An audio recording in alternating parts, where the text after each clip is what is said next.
What's up mga tol? So naisipan ko nga palang mong video kanina nung pupunta na kami dun sa aming kaisya o sa aming company. So kami pala dito sa Japan, kapag papasok kami sa aming trabaho ay ang gamit namin pupunta doon ay bisikleta. So dito pala sa Japan kapag ah magtatrabaho ka, dapat saray ka magbike kasi ito isa sa mga pangunahin nilang ah transportation, lalo na kung hindi naman ganun kalayuan, yung inyong mga company. So, yung bike pala namin na yan nagamit ay bigay yan sa amin ng aming boss, ng aming satcho, libre lang yan. Pero sa ibang company ay sarili mo yan na bibilin. So, sa amin na bago yan na binigay. So, yung akin nga bago rin yan.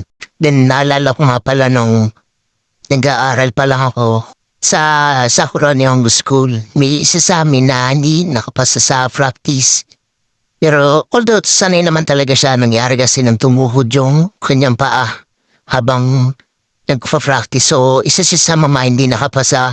Ang nangyari, weekly siyang nagpa-practice tuwing linggo. Nagpa-practice siya dun malapit sa may school.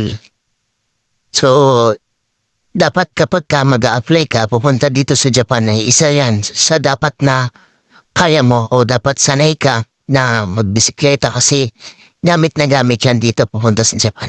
So yun lang, maraming salamat.